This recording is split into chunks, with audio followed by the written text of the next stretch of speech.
If you Google what the best doorbell is for integrating with Home Assistant, then there's an overwhelming majority that suggests the Reolink Video Doorbell as the one to go for, whether that's the PoE or the battery version. So if it was that good, then how have they made things better with the new second generation version? Well, I've been testing it out to see just how good it is and if this new version is worthy of becoming your new smart home doorbell.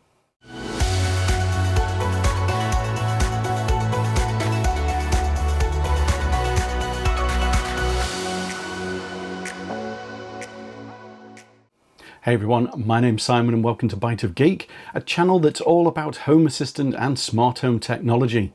So a big thank you to Reolink for sending me out their new Video Doorbell second generation to test and review on the channel. As with all my reviews, they've had no editorial input into this video and you'll get my honest thoughts and opinions about it.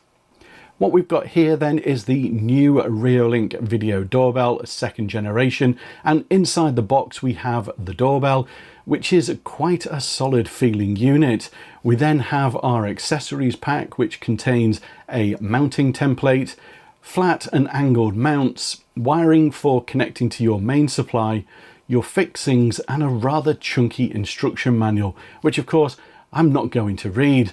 And we've also got a USB cable as well. The doorbell is a mainly flat black colour with a gloss black section on the front. At the top here we've got the camera lens, microphone and an indicator light. We've then got our PIR sensor and the infrared light with a daytime sensor just underneath. At the bottom we have the push button, which has a nice feel to it when you press it, and that also has a ring light around it.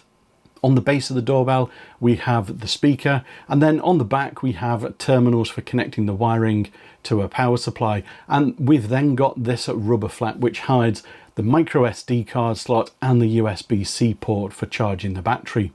So on the face of it then, not much has changed from the first gen doorbell. However, it's what's inside that really makes the difference, and I'll come to that in just a moment.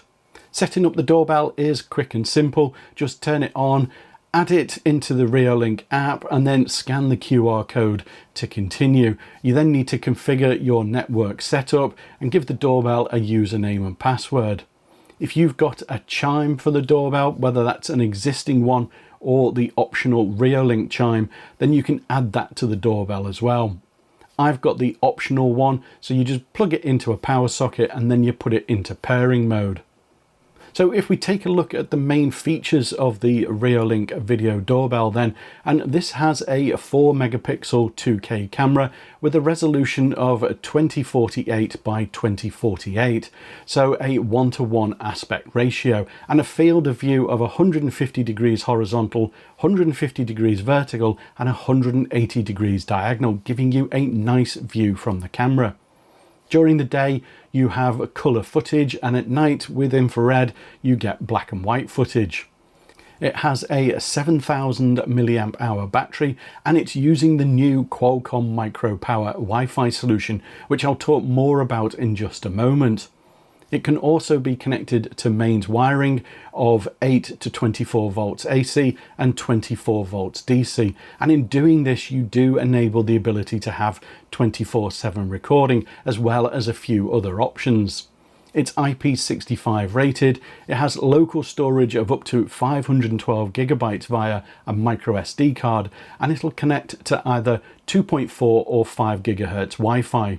It features a host of detection features which I'll come to shortly, but in terms of smart home systems, well, it'll work with Home Assistant, Google Home, Amazon, and if this then that. In the Reolink app you have the main view of your doorbell camera feed along with various controls, so you can select a quick reply and there's quite a few in the list available. You can view back any recorded events and filter those by event type, and each of the events is then shown for the date selected along with little icons to indicate what triggered the recording. In the settings, you've then got options for configuring the camera display.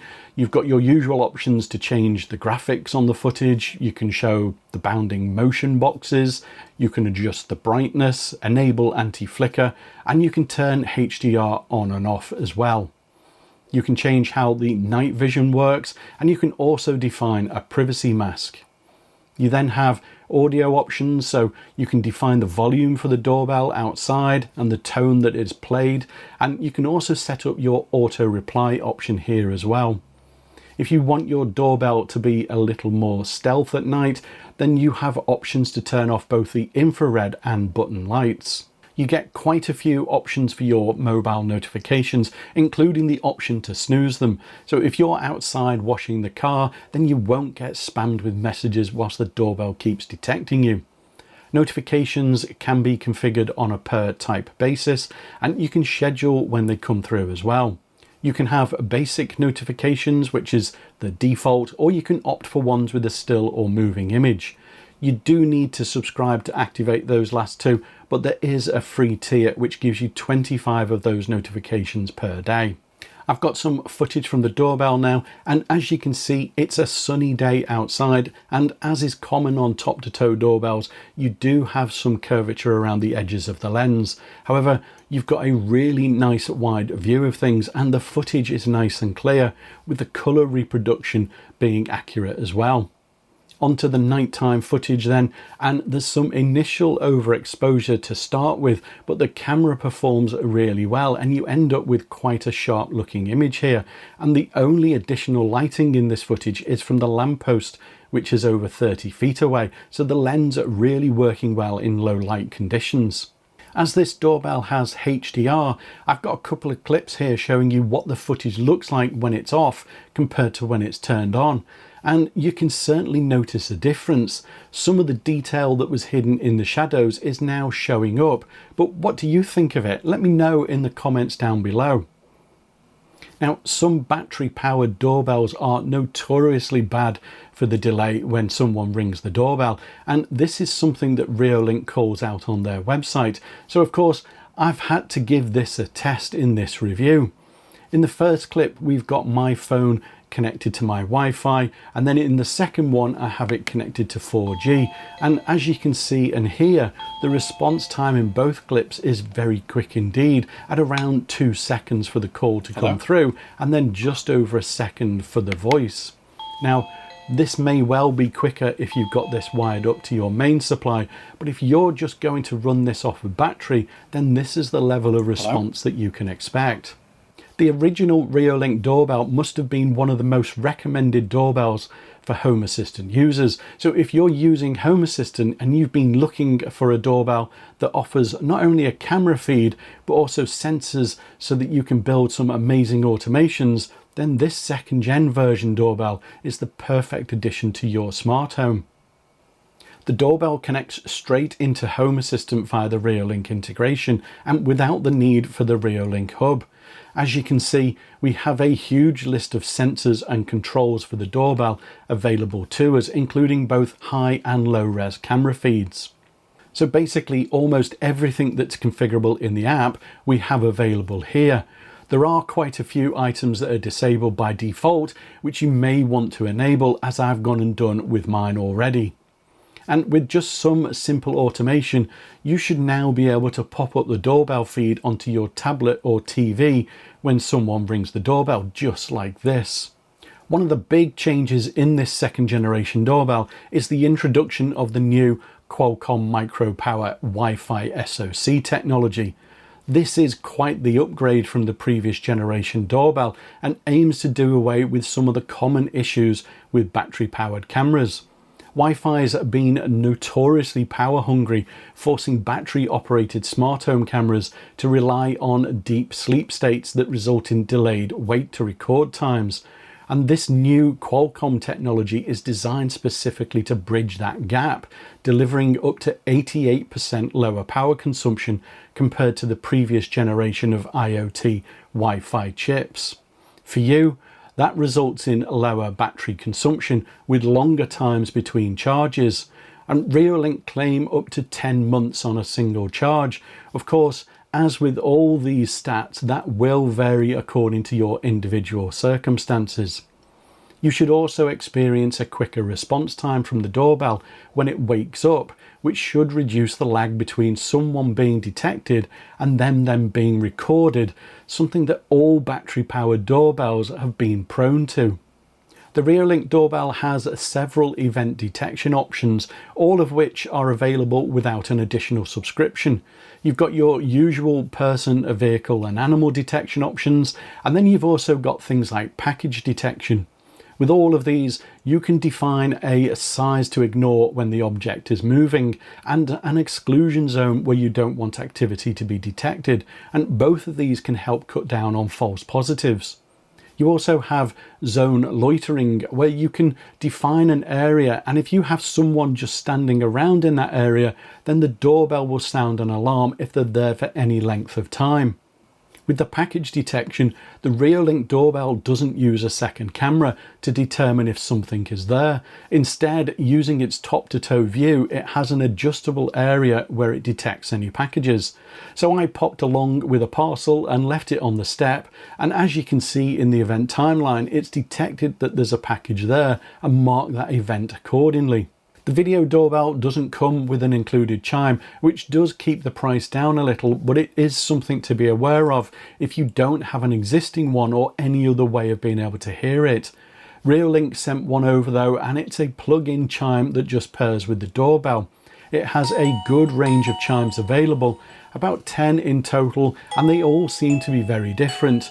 You can adjust the volume via the app, and you can mute the chime if required as well.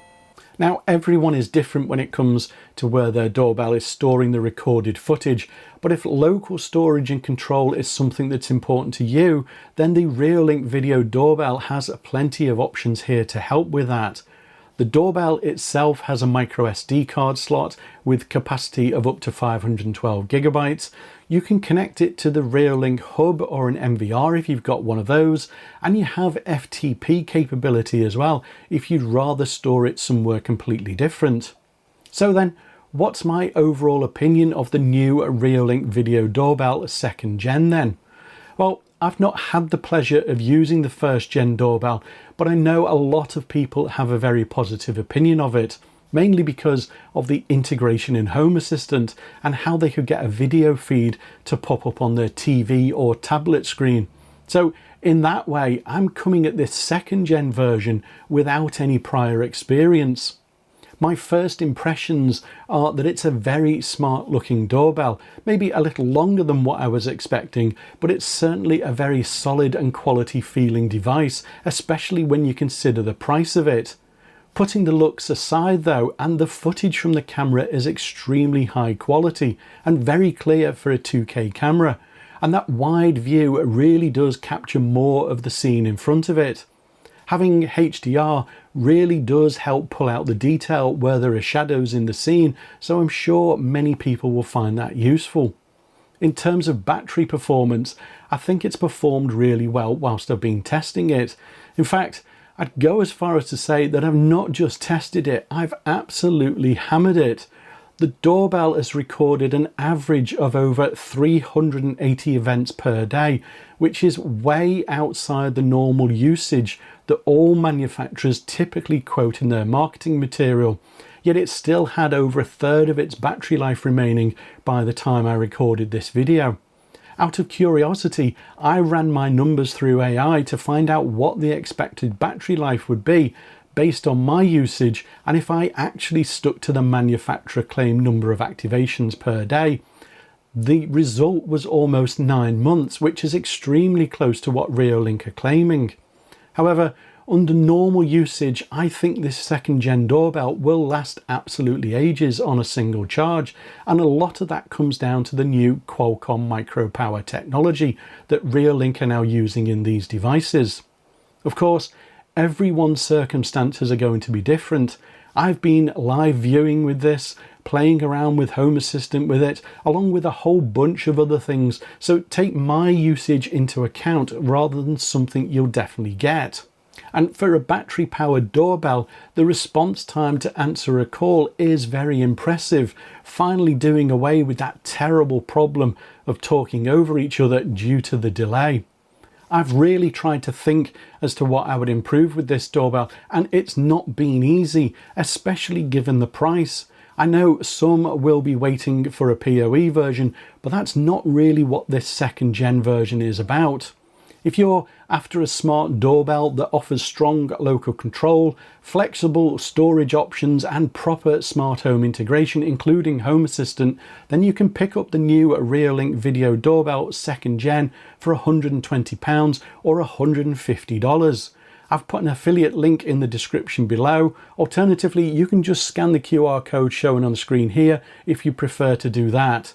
If you found this video helpful, then I'd appreciate a thumbs up, and why not subscribe to the channel for more smart home content like this. But as always, thanks for watching, and I'll see you in the next video. Bye for now.